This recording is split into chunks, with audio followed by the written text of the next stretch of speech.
Welcome, everybody, to The Education Beat is the Democracy Beat. My name is Brendan O'Reilly. I am the president of the Press Club of Long Island. The Press Club of Long Island is a chapter of the Society of Professional Journalists. If you don't know about us, you can learn more at spj.org, and specifically to learn about the Press Club of Long Island, you could visit pcli.org. I'd like to introduce the moderator for this evening. Christine Sampson is the deputy managing editor and education reporter for the East Hampton Star. She's also worked at Newsday. She's also worked at patch.com, among other places. Chrissy, I'll let you take it away. Thanks, Brendan. Hi, everybody. Thanks for coming tonight. I am really excited about our panel. We have Joie Tyrrell from Newsday. Joie has covered several beats, right? And you're a born and raised Long Islander, yes, Joie? Mm-hmm. And what attracted you to the education beat? Well, the thing about Long Island is that people move here for the schools. The schools are the most important thing to a lot of people that live on Long Island. And even if you don't have children in the schools, you are paying school taxes, which are among the highest in the country. So for me, education it's just vital to Long Islanders. It's very important to them. And so that was something that really attracted me to it. Plus, it's a mix. It can be a feature story. It could be an investigative story. It can be a data story. You could profile students, teachers, administrators. And it runs the gamut from local reporting to state reporting to even federal reporting. And it was very challenging to cover education during COVID. That was the biggest disruption ever that I've seen to the public, to any education system. And yes, I think we'll definitely touch on that tonight. So yeah, so that was really a telling time to be a reporter. Thanks, Joie. We have Amy Zimmer. Amy is the New York editor of Chalkbeat, a national education writing organization. Hi, Amy. What brought you into journalism for the education beat? So I'm a New York City public school graduate, and I actually started covering when it was the Board of Education when I was in high school, right? I worked for my high school newspaper, and I was then the editor-in-chief of my high school newspaper. And so I always loved education, but then I was involved in education in some ways, like I tutored, I taught some, and so I've always been drawn to education. My sixth grade teacher always thought I'd become a teacher, and I come from a family of educators. And when I started in journalism, I covered everything, but I feel like education sort of touches on everything. So, housing and there's always an education angle, criminal justice, climate, like there's always an education angle to everything, and everything just comes back to education, I think. And so for me, it was always the most meaningful beat of all of the beats that I covered. Thank you. Our third panelist, Adam Fine, is the superintendent of the East Hampton Union Free School District out here on the east end of Long Island. Hey, Adam, you're not an education reporter, you're an educator. And I invited you into this panel to get a different point of view. What brought you into the education field yourself? I was always fascinated with, child development. Both my parents are educators, so I always say that's the reason I didn't want to become a teacher, but I just started working very young, volunteering my time in schools, and carried to graduate school, and then ultimately decided to go into teaching. And here I am today. Love what I do, and I just progressed upwards. Never thought I'd be where I am now, but very, very happy. Awesome. And you have kids in public schools. Is that it too? Yeah, I have I have 4 kids. I have one who's away at college, and then I have 3 kids, 2 in the East Moriches School District and 1 at West Hampton High School. So you see education from different sides as well? Yes, yes. Absolutely.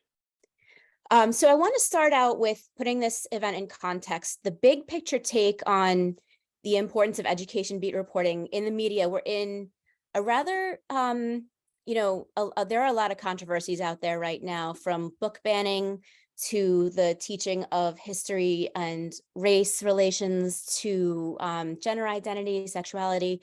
So many things in the news about education. Panelists, what's your big picture take on the importance of education beat reporting in this context? Amy, why don't we start with you? What's your take on that? Sure. So first, I'll just say that beyond the political climate, there's always a built-in audience for education reporting, because it's always relevant to, all families and educators who are in schools. So there's always that practical element. But then in terms of the political climate, I would say reporting on that right now is hugely fascinating, because a lot of the grassroots work that is happening on the school level, I mean, like the title of this talk, right? Education reporting is democracy. So in New York City, there are all these different factions that are sort of vying for power on like the most basic level of, they're called community education councils. And that is like, democracy with a little d. Those are New York City has 32 school districts, and these are parent boards, just advisory boards, right? They issue resolutions. They talk to superintendents, but it's really democracy little d. And right now we're seeing play out that there are different factions trying to get a voice on these boards. And a lot of it does mirror some of the things that we're seeing on the national level with fights in terms of what you were saying, like gender identity and culturally responsive curriculum, things like that. And so it's been really interesting. There's this one group that got a lot of seats, and like reportedly some of the members have promoted Moms for Liberty chapters. Like, it's been interesting, and it's interesting to see these debates play out on this like very local level, and how people are looking toward at the school boards to get in on the ground level and kind of trickle up in terms of these debates. So it's really interesting right now. Joie, let's go to you. What about your take on the importance of education review reporting in this, interesting times we're living in? Well, that's interesting because Long Island has 124 school districts, and that's 124 boards. And those boards are locally elected, and those boards can vary in their ideology. But I did notice one of the biggest issues that had to do with this in the past year had to do with the issue with the school mascots. And what happened was the state education department had mandated that schools that had names that were associated with indigenous peoples, that the schools had to change them. And there was a different, it depended on the district, on the approach that the district would take. Some districts immediately said, yes, we're going to change this, and we're going to work on this. And some districts contacted lawyers, contacted advisors, held forums. They did not want to change the names. For example, Massapequa has been known as the Massapequa Chiefs, and they have a saying there, once a chief, always a chief. And they were very adamant that they didn't want to change the name, and that this was coming down from the state without the local community input.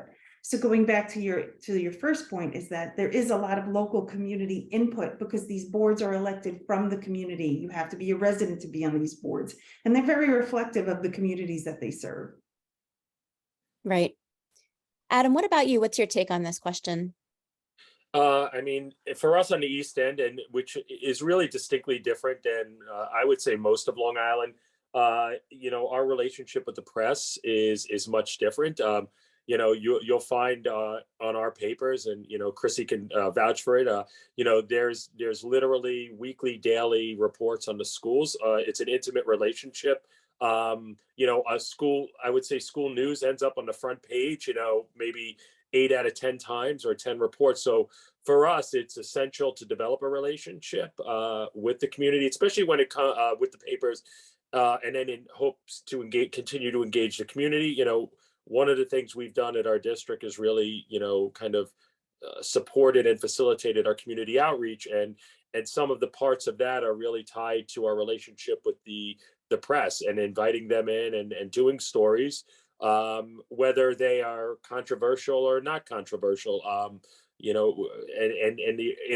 If we don't do it, I mean, the relationship, and I've been in East Hampton now 14 years, and I have seen what my school district was and now how it is developed, where it was very closed off, and the relationship was not a welcoming relationship with the press. That has since changed. And I also saw what happened. So you talk about the controversial topics, such as school mascots and other things. When you don't have on the East End, if you don't have an engaged press, those things just they spiral, and they will spiral daily, weekly. So, and just to top it off, like, in a news cycle with something in Newsday, maybe it lasts, 1 week or 2 weeks in the paper. On the East End, things will just basically exist, and they will exist week after week after week. Our board meetings are more frequent. So the engagement with the press for us is, at least I believe, is absolutely essential. What I meant to mention for our guests here tonight is that our panelists represent districts rural to urban, and with knowledge of, small schools, moderately sized schools, humongous schools. So we have a really diverse perspective here. And one of the things that Adam's comments made me want to transition to is ways that reporters, editors, and school officials can cultivate really productive relationships. Adam, can you piggyback on what you were just last saying? How did those relationships change? What were the ways that you cultivated better relationships with the media in your communities? Mine, it was a watershed moment for us. So when I came in as principals, kind of when we had our significant transparency issues, and transparency issues in a community on the East End of Long Island end up blowing up because everybody knows everybody and everybody talks about it. And what kind of transpired, and at the time I was the high school principal, we had a student die by suicide, unfortunately, and there were rumors and whatnot, and legally was out by us. It was a whole really, really upsetting and depressing situation. What we used, and myself and the team decided, at least at the building level, and I think that had already started transitioning at the district level, is that, to get the narrative out publicly of what we can talk about, we needed to facilitate a relationship with our local papers. In addition to that, we also noticed we had a significant problem in regards to crisis response for mental health on the East End. And what better way to get the word out to our elected officials, to possibly private donors, to the hospitals, that we need help, but to use that and cultivate that in the newspaper. So we ended up doing a series of articles in conjunction with the East Hampton Star that actually significantly helped contribute to the change of the way we service kids in our district. So that kind of was the moment it changed. And I don't want to mistake it from the newspaper to press, because I could see journalists saying, well, you're manipulating using the press, and, we need to be independent. It's not like our beat reporters don't report things. We just try to have a kind and cordial relationship to address issues that happen in our school. And I think it's worked. And again, we've had things that have happened, that haven't been great. And I think our local papers have done a good job of reporting them from a very fair and balanced way. Thanks. Joie, let's go to you. What do you do to cultivate productive relationships with school districts? Well, I have a number of things that I do, but one of the things that I think that's most important is to be in person, so that they can meet me, so they can talk to me. If a school district invites me in to cover an event, even if it's something that Newsday might not deem to be a big story, I usually will go, because I like to meet the people and talk with the people. And I find if they meet me in person, that it develops a better rapport. I'm always on the lookout to be in the schools. It's on Long Island, and I guess around the country, it's difficult. I mean, when I was growing up, you could just walk into a school building. Now the way security is, you have to have an appointment, you have to have your ID, you get, it's much more secure building than it used to be. And so I try and just to be there, to be present. So when I'm calling the principal, if something does happen that I have to call and it's not the greatest story, they might remember, oh, she came to our, potluck dinner, or she came to, our charity event, so that they know that I'm interested in not just the things that I need to report on, but in what's going on in their school as well. Amy, do you have a similar experience? What's your take? 100%. Showing up is so important. It really goes a long way. In New York City, I think the media has a sort of like famous adversarial relationship sometimes with powers that be. So, I think also it's balancing writing about the good and the bad, and highlighting and celebrating when things are working. I think we don't necessarily do that enough, but I think showing up, showing that we care. We just had one of my colleagues just wrote a story recently about a principal who threatened to suspend his students who were following these anonymous Instagram posts. And then we found out that the student who started the accounts was caught and suspended. And there was a meeting at the school, and the reporter showed up to the meeting to find out more. And, just showing up, whether it's just really important to do that, I think, to show that we care and that we're really committed to covering schools. I think that is really important too, especially when, the education beat sometimes intersects with breaking news beats in different ways. For instance, the Farmingdale School District is dealing with that right now as we speak with the bus accident. And, another topic that is closely related to that is the idea of student and employee privacy, employees as teachers, as employees of school districts. How do we strike that balance between student and employee privacy versus reporting on matters of public concern? And these two things can be at odds, right? Who do we have a volunteer panelist to go first for this meaty question? I'll say, for us, it's schools, especially because it's typically, difficult, challenging things, usually involving a staff member. The laws that govern us and what our lawyers advise us to do and stuff. I would say, from my perspective, and the number of issues that we've had to deal with over the years here, I'd always want the newspaper to understand the level of frustration when it comes to dealing with FERPA. Generally speaking, when you're looking at the administration and you're addressing concerns, and I know there are outliers where districts might not have addressed certain concerns, whether it be, the Newsday expose, regarding, sexual misconduct on students and stuff like that, that's extremely serious. But, I think a lot of us, in the administrative realm, boards would love to have these conversations publicly and say what we're dealing with, look what we're doing. It is frustrating, because what happens is, and Chrissy knows this, sometimes at that point the narrative gets away from you. And I like to, obviously I'm a control freak, so I'd love to control the narrative, but I know that's not realistic. But I'd like to be part of that narrative, and at certain points I can't be. So for my point of view, it's the inability to be part of that narrative, because I'm bound by confidentiality and FERPA, which at some point, you're like, wait, the public should know this. I won't have 450 people at my board meeting yelling at me, and I have to respond in the same way. So, it's frustrating. I understand it, but it is frustrating. I also wanted just to piggyback on that, just to let people know that at Newsday, when we talk to students and their parents aren't present, well, first of all, we don't go onto any school property unless we're invited.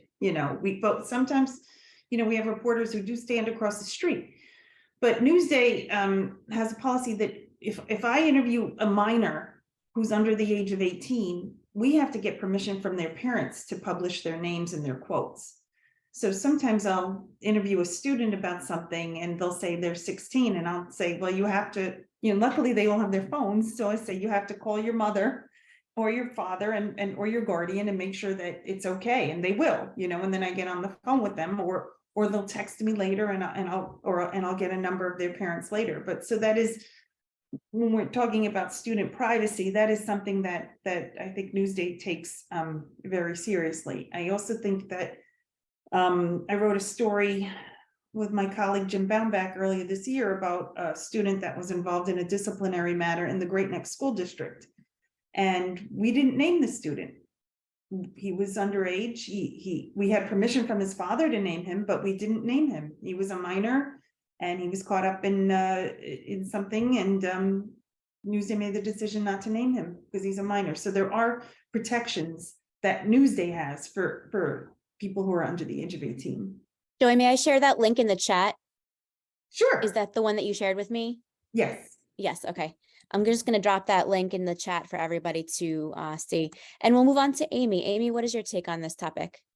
Yeah, Chalkbeat also, we have guidance around naming minors as well, and it's really important that we respect that.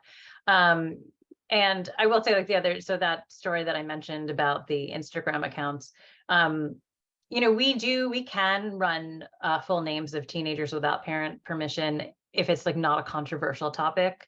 But if it's a controversial topic, then we don't. So we have some guardrails around that. But that story with the Instagram accounts, we did have names, and I ultimately decided to cut even their first names because it was a case where the principal had threatened disciplinary action for kids who followed these accounts, and the kids we interviewed had unfollowed them after they got that threatening letter. But nonetheless, I just thought even first names didn't want to do it. And so we just had a line in there that we wanted to protect their identities because of this issue around the discipline. So we take that very seriously. And also I'll say that, you know, sometimes we talk to families who are not necessarily accustomed to being interviewed and in the media. And so we really try to walk them through what it means. And we really want them to understand the potential implications for that. And so, you know, we try to do a little bit of education around that as well. Yeah, it's an excellent policy to have, an excellent approach. In terms of another sensitive topic, you know, some ways that reporters and editors can be more sensitive to matters of diversity, equity, and inclusion, which is an extraordinarily important topic. It's not just a buzzword, it's a way of life to think about. And so, Amy, why don't we start with you on this one? Some ways that reporters and editors can be more sensitive to diversity, equity, and inclusion on the education beat. Yeah, I mean, so just a range of ways in terms of, you know, we think about it all the time at Chalkbeat. It's part of our mission. We're focused on equity. So, you know, everything from like our story selection to hiring practices and thinking through sources. So for instance, if we're looking for experts or academics, you know, we try to find diverse sources even within that. And we also have a project that's really interesting. It's a source diversity project that we're doing where we are tracking who we speak to. It's like we ask sources to fill out a voluntary survey, and it's a way for us, I think, not only to keep track of who we're speaking with, but also it gets us in the practice of thinking about, are we representing an array of voices? So it's an open source thing. Other outlets can use our source diversity audit system. So yeah. I literally just wrote that down. It's going to be on my to-do list now. Joie, what about you? Okay, I also wanted to clarify when I said we talk to students, that's when but if we're invited into a school, a lot of times the students have releases from their parents, so we can talk to them when we're there. I just wanted to clarify that point. Thank you. For Newsday, we created a diversity source list that we share with reporters of diverse sources to use throughout Long Island. But we've also had regular meetings and Zoom meetings with the Long Island Latino Teachers Association and the leaders from the Black Educators Association of Long Island. And they've brought teachers to us, and we have an off the record Zoom, and they could tell us their concerns with our reporting. What should we be looking at? Where should we be going? We've been in touch with the state education department about what are the steps that they're taking to foster more inclusivity among educators on Long Island. So we do take steps to listen to the community. And again, I find that it's important to be in the community, to go to the board meetings in districts that are diverse, that are districts that are large and small and from all different backgrounds. And I find that when you go to the board meetings or when you go to a PTA meeting, that's when you see the people in the community and what they care about, and you're talking to them face to face, and they know that you're there. So that's one of the ways that we address those issues. Great. Adam, so you're not the one doing the interviews and writing the stories, but East Hampton has a diversity, equity, and inclusion committee, yes? Mhm. What is the work that you're doing on the education side of that? Now, all of our buildings, we got really ahead of it a while ago, and I would say we're one of the first schools to engage and bring in people to work with us on DEI. It was funny. It was during the pandemic, and as DEI talk, and it was growing out, because I mean, East Hampton is a very, very diverse community. People sometimes don't understand that.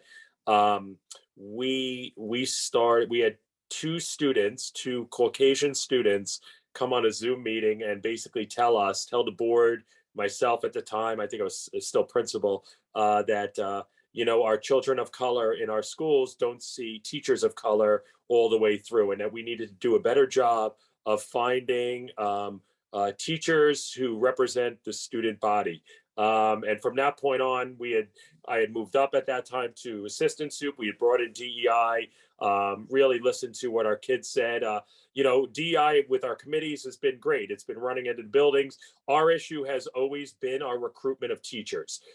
It had really just started. Obviously affordable housing is a big thing on the East End too. But we had started attending diversity fairs. I had brought some things in, sat there, and I'd come into a Zoom room for a diversity fair, and every teacher in the Zoom room who wanted a job was lily white. And I'm like, this is not a diversity fair. This is not going to work for us. We're already challenged by distance. So what we've started doing over the last 2 years is really growing our own and developing our own homegrown system of cultivating our former graduates into lower level roles, whether paraprofessionals, teaching assistants, and supporting them in their quest to become teachers. And we've made significant amounts of hires along those lines, and we have to do it. It's the only way we're going to get teachers. The commute is little, it's challenging in itself. That's a whole story unto itself. But so it's been a work in progress, but we're very happy at the results we're seeing. But it is something essential in our community. Obviously, the East End of Long Island is a left-leaning community. The expectation is, that we are open to everybody, and we continually talk about, our programs, our engagement with our community. We are very heavily involved with OLA on the East End, anti-bias task force in the town. They're all very important to us and how we function. Great. Yes. And another related topic that has briefly been referenced is the representation on the school boards, because the districts and elected officials run our school boards, the candidates, the trustees of the districts. So do they look like the student body as well? And Adam, when my newspaper editorialized on this a few months back, it was your district that took issue with it, saying we have representation on our school board. What is that like, in terms of representation at the leadership level?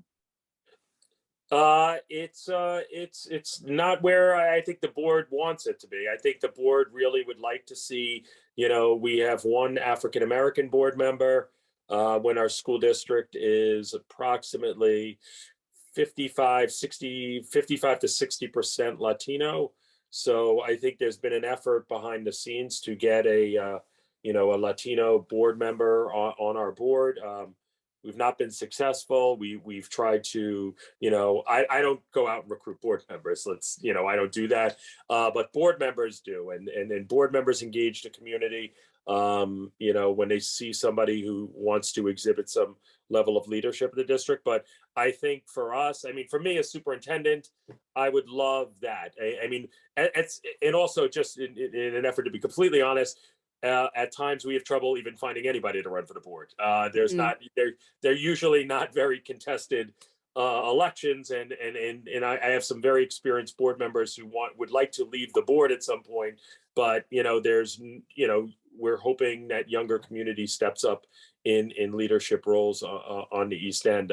But it is frustrating, and I agree, Chrissy, that like it would be nice to see or at least one member besides our African American board. We'd love to have a Latino board member. That would be wonderful if somebody came forward. In New York City, Long Island, Amy and Joie, talk about this. Do you see representation on your school boards in relation to the communities that they're serving?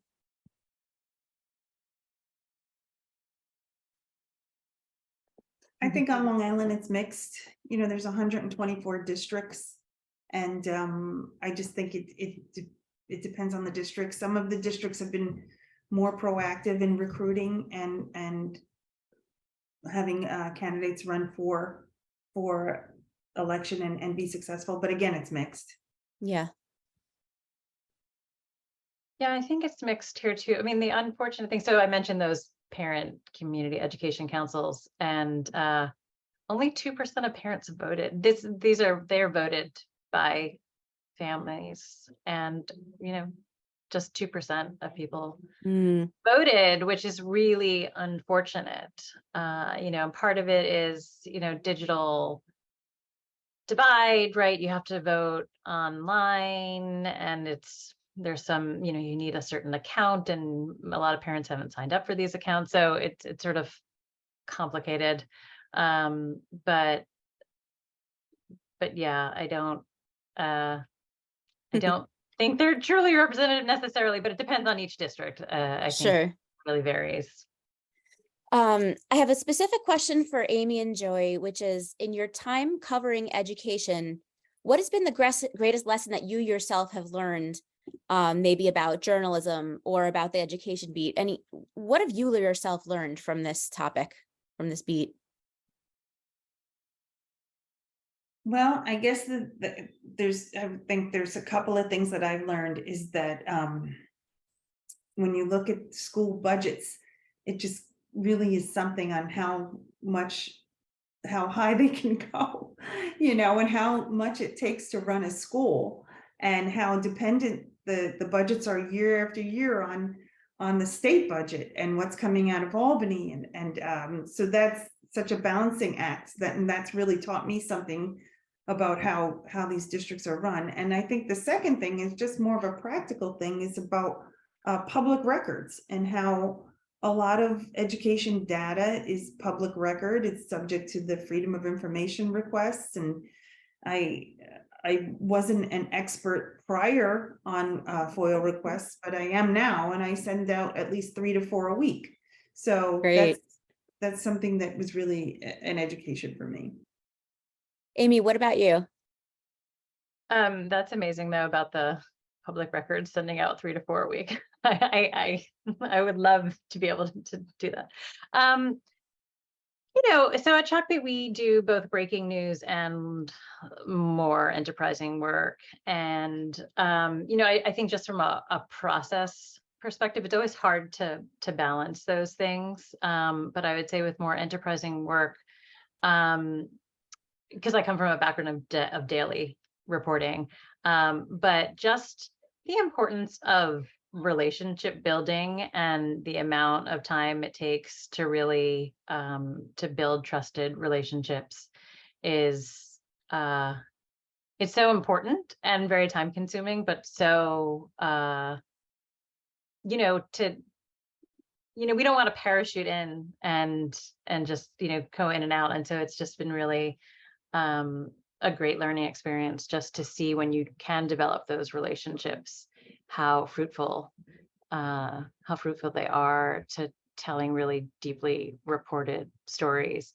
And then I would also just say, our readers really want to know what's happening in the classroom, but it can be really hard for us to get access. And so just figuring out how do we tell those stories, even if we can't be there. And that's always a challenge. But, I think a lot of families, I'm also a public school parent, but we don't really know what's going on inside the classroom and what's being taught and how and why. And, like we're seeing with the literacy, right? Literacy is this huge story right now. And, a lot of people feel like, well, where were the media? Like, where were the reporters all this time? But it's really hard, right? We can't be in classrooms. In New York City, it's very hard for us to get access. And so, just sort of thinking through that approach and like, how do we tell these stories that families really do want to know, in other ways, in terms of like what the experience of school is. So Mhm. A question for Adam is, when it comes to school coverage in the media, what do you wish we as journalists knew more about? Give us a lesson here, something that you wish that we knew more about. Well, I think I definitely said it before about the FERPA. I wish I could divulge more, and I could explain to you some of the situations. I mean, I think it's important to know, and it doesn't help our field that there are definitely people in my field who make huge mistakes that become all encompassing over the whole field. So you have corrupt superintendents. I mean, we look back at the Roslyn situation. That's kind of paramount in all of the things we've done. That still reverberates in our business operations, the level of auditing. I mean, from my perspective on budgeting, obviously I'd love the media to know that that obviously the process is a rigorous process. I mean, I don't get much state aid. Our taxes are relatively low in East Hampton. But I don't get much state aid a year, so I'm really not dependent on the state for anything. They never give us anything, even with the increases they gave all these other districts. We got like $100,000. So that a lot goes in, a lot of thought goes into that strategically on how to do it. I mean, the unions and working with the teachers, and we have very, very good labor relations in East Hampton. I'd love people to understand that is a difficult process. And again, for us, and I don't want to discount the challenges of my job, but we're so isolated on the East End. I have to create an environment that I can recruit teachers, I can maintain excellent standards for our community, engage the community. It's a little different that way, and I think our community understands that. They live it every day too. In the summer when they can't, it takes 45 minutes to go 2 miles. So they've allowed me and the Board of Education to create an environment when we budget that's really enticing to try to get people to come there and stay in East Hampton, and it's worked. So but again, I think again, for me, it's from my perspective, it's always a little different because of my constant interactions with the press. I get a call from Newsday literally maybe twice a year where, Chrissy's sending me emails or talking to me, 45 times a year, or Desiree from the press, it's weekly. So I'm dealing, or I don't want to say dealing, I'm working with the press on a weekly basis. So we're almost at our Q&A time. I want to talk about some specific story ideas, namely educational topics that we think need more coverage than they're getting right now. So for the reporters in the room, panelists, what are some topics that we need to be paying more attention to as reporters and editors? Joie, do you want to take this one first? Well, I mean, I think there are still ramifications from COVID. I mean, and I still see the learning loss, especially among math. And I was thinking about the first group of kids who went to college as freshmen in the first year of COVID are now going to graduate at the end of the year, and just what a difference that was between their freshman year and their senior year. And it just is, I still think there's work to be done on COVID, and I think even now that you hear little tidbits that it's coming back in some places, or there's been higher positivity rates. So I just think that's something that we still have to keep an eye on, the ramifications from, I mean, it was such an overwhelming change to public education at such a rapid pace. And Adam will probably agree with me, but like in covering the state education department moves at a glacial pace. I mean, I remember when they were gonna switch to whole wheat flour, it took like in the school lunch, it just took long time to go.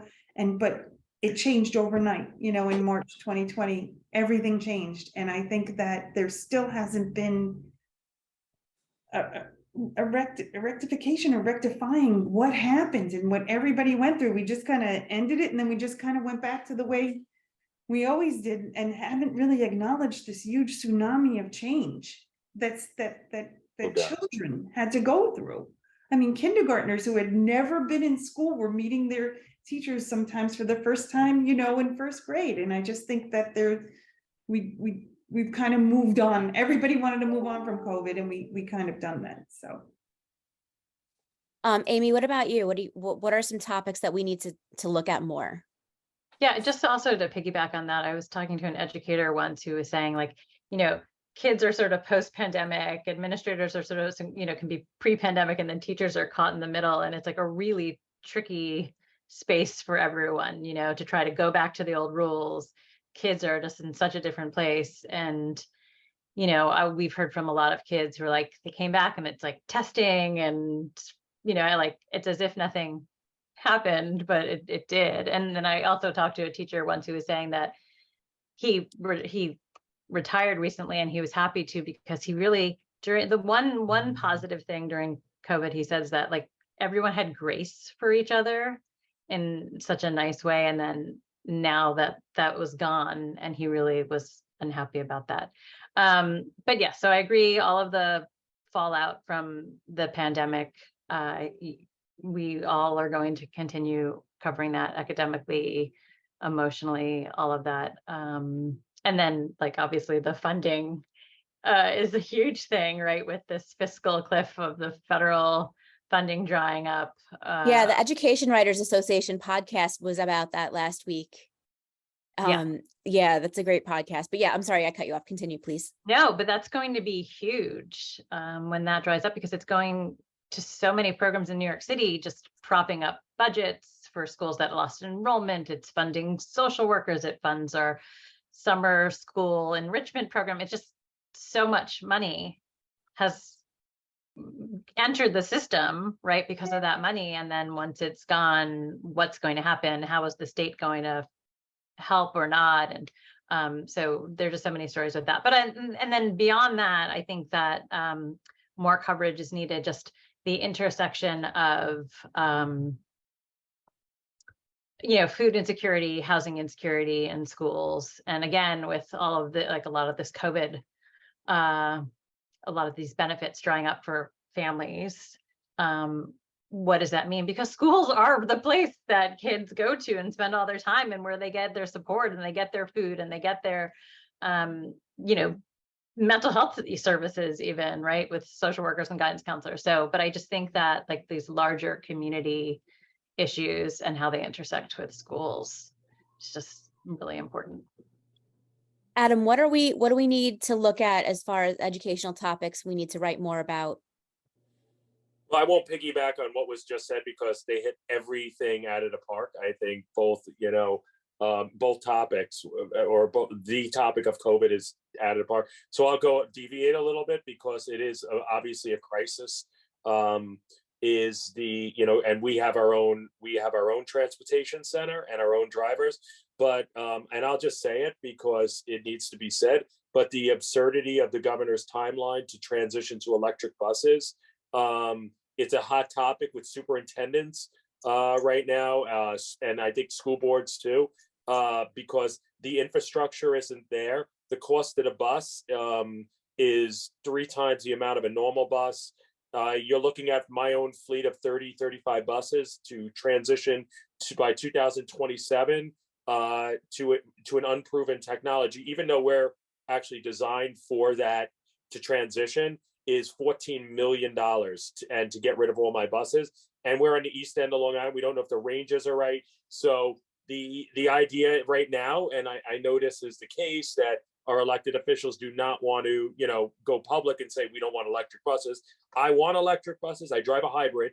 But I mean, it's just not a realistic timeline to transition to electric buses. And I think it's going to happen. I think we'll get an extension on that. But I think just now that the fact that I have to think about it, and because nothing's coming down, is definitely something that people are going to start talking. It's going to be in the news soon, and it'll be a hot topic as we get closer. We're 3 years away. Thanks. No, and there's environmental implications about that too, with everything. In the chat, everybody, I just wanted to let you know, I had asked our panelists to share links to interesting and favorite recent stories that they either wrote or read. And I have shared those in the chat. Take a read. They're really interesting. Joie was bylined on the one that Adam chose, back to school story. So there's that. We are going to pivot to a bit of a Q&A session now. So I want to open up to our guests today. What questions do you have for our panelists about education beat reporting? And you can just raise your hand using the icon on your Zoom channel, your Zoom Zoom app. Chrissy, I'd like to kick us off with a question for the panel, and mine is about student populations. There's some districts that just appear to be shrinking and almost faster than we realize. And I don't know if that's something that is consistent around Long Island, or if some districts are just still growing. Maybe it's particular to the East End, where we've reached build out. And Amy, you're in a different market than Long Island, or you're touching in more communities than just Long Island. So maybe you're seeing something different. I'd love to hear from the panelists if this is an undertold story right now. Great question, Brendan. Well, I'm hearing, yes, there have been some school closures in prior years, but another impact from COVID is that there seems also to be some growth now. I think one of my colleagues did a story about Shelter Island, and Adam, you could probably know it better since being on the East End, is that they did have some growth in students out there. And I found that with hybrid work, a lot of people moved to Long Island and they stayed there. They moved, when they could work remotely fully. And then if they go in the city 2 times a week, then they've moved here. And so there have been some districts that have shown enrollment. And then there's always other districts, such as Westbury had an increase of enrollment. You have some immigrant communities that are moving in, and there's increases in Nassau County. But really, I think that the impact from COVID may have changed the enrollments for some districts. Yeah, we had an influx, and then we've experienced some returns to the city, some people leaving. I know Amagansett had a massive increase in their district, and then they had an exodus. And then we just completed an enrollment study because we're about to embark on some capital work, and we look like we're going to decrease over the next 10 years 200 around 230. So we're 1,811 right now, and supposedly we're going to drop 230 students over from K-12. The issue with us and our numbers, and this is why our board doesn't react to it as much. Obviously, we like to maintain certain staffing levels and our class sizes, but we also have, our sending districts. So we typically, what happens is the spring school district sometimes gets a large increase maybe of migrants or immigrant students before the school year. So it's a very difficult thing to predict, but we're seeing a decline. I mean, and Chrissy, I don't know if she was at the meeting, but I mean, the average home, the median household home price in East Hampton now is, I think, a little over 2 million. And that's like for an entry level home. So to move in, and that goes, we have a whole, I know Joe Shaw's here, but we have a whole thing with affordable housing on the East End. So, which is a whole other to do.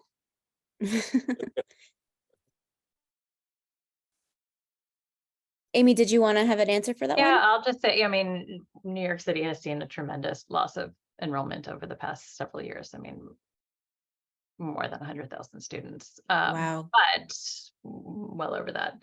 But this year it's projected to be steady. And we have an influx of students from asylum seeking families. That's about 26,000, but that's still relatively small. But we also have an issue though with small schools. There are, a lot of schools in New York City that have under 200 kids. That's really small in New York City. Might not be small in some areas of Long Island. And so we are also starting to see more proposals for mergers, but for schools that often feels like a closure for the school that is losing its building and leader and has to go into the other building. But we are closely following whether there will be a larger wave of these mergers, because we started to see it at the end of last year. So yeah. Okay, great. Thanks. JD, you have a question. Hey, my name is JD. I work in public media spaces like public radio. And I'm curious about if there is a way that you have found success in including youth in the storytelling creation process. I mean, a lot of times we report on these communities, but can you talk about some ways that you've included, youth voices as part of the actual storytelling engine? I have just recently really gotten excited about that over the last 2 years doing some projects, and I'd love to hear from you. Well, I have found that I've had some assistance from some of the advocacy groups in finding youth to speak to. I've also had some of the school districts do have firms that represent them, and they've been able to connect me with students every now and then. I have to say it's easier with college students because I could just go on, the Stony Brook or the Farmingdale campus, their public campuses, or Nassau Community College or Suffolk Community College. But to find, when I've used social media, but again, we always do get parent permission, and sometimes I find the kids through their parents. So a couple of things. At Chalkbeat, we have something called the Student Voices Fellowship, where we, in New York, it's in New York and our Newark bureau, but we have 2 high school students in each of those bureaus each semester that write. It's usually like personal essays, but that are reported. They have some reported element, and it's this incredible program where we have workshops, and so they learn all about journalism and different techniques, reporting, and all this. So it's really amazing. We also at Chalkbeat, shortly after I started, we're always looking for opportunities to partner with other organizations. There's this magazine called Youth Communication, and so sometimes we'll adapt their essays and run them on our site. And then we also have a daily newsletter where we run our stories and we link to other coverage. And every now and then, it's hard to do this, but sometimes I'll just look at student journalism, high school journalism, online papers, and include some of their links in our newsletter. We've talked to some organizations that work with high school students. Like one day, I hope that we can have a pipeline or some kind of system where we can more easily find those articles, because I agree. I think student voice is so important, and students writing them. So there's a student podcast organization. We'll sometimes run their pieces, and we've had like student takeovers of our social media pages. So there are different things that we've done, and we're always looking for more ways to get student voice. It's important. Thanks. Joe Shaw has a question.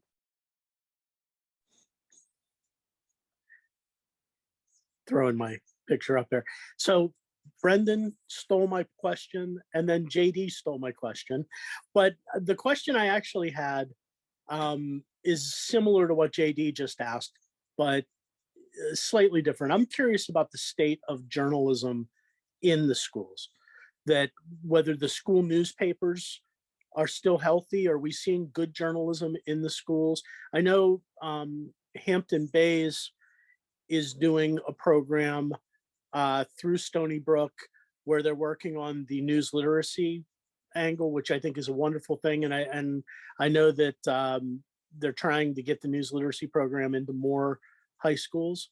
But I'm just curious, Adam, how the journalism program is, like if you have an active journalism program at East Hampton, and I'm curious what everybody else sees in the schools all around. Yeah, Joe, when I started, we did not have the journal, the Beachcomber, which was the newspaper, was dying, and it was a club. So it was a co-curricular club after school. What we did in the last few years is we continued the club and the newspaper and embedded it in a class. So we now run journalism in the school, which is supplemented by the co-curricular club. So the newspaper is starting to gain a lot more steam now in the reporting. It's still not to where I think it could be ideal, like with real investigative, nice hit pieces, which would be great for them. But we've also looked at our video program and video journalism or photojournalism class. That's grown. Our BBS has grown, skyrocketed over the last 2 years.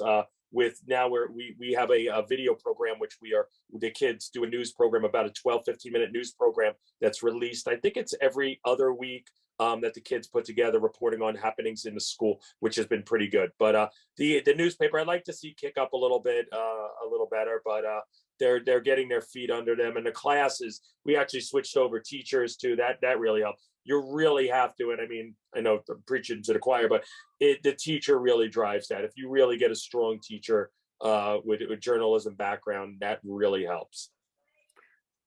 I'll just say, Adam, if there's something we can do to help with that, let us know, because I think we have an interest. And I mean, when I say we, I'm talking about everybody, you know, including Chrissy and including Brendan. I think all of us, JD, if there's something we can do to help with that, I think we're probably all willing. I just volunteered, everybody. Sorry. Thank you. And the spring school just relaunched their journalism club, so they've got a corner in our education page every week. Any last thoughts from our panelists? I just wanted to thank you for the opportunity. I know I filled in at the last minute, but I really enjoyed it, and I appreciate it. So thank you. Thank you so much, Joy. Same here. Thank you. I really appreciate it. Thank you for asking and inviting. And thank you for asking me, even though I'm not on Long Island. Really appreciate the opportunity. And it was good to meet everyone. Thank you. Yeah. Brendan, take it away. Thank you so much for being here. Thank you, Amy and Adam. Thank you, Joey. We really appreciate you being here. Chrissy, great job moderating tonight. And to our audience, thank you for being here. We can't have these events without you. We really appreciate you taking the time out of your night to do this. If you would like to watch a playback, you could do so immediately on the Press Club of Long Island Facebook page. You could also wait a couple days, and we will have this posted on YouTube for you to share for perpetuity. And please keep in touch with us. Like I mentioned at the top of the program, we're going to have events coming up on reporting on disability issues and on mental health for journalists, and our awards are coming up. Our events are going to keep coming at you. Stay on top of it by following us on social media. We're at PCLI on Twitter. We're Press Club of Long Island on Facebook. We also have a Press Club of Long Island LinkedIn group, and we also have Press Club of LI on Instagram. And our email list, you can subscribe to that by visiting pcli.org.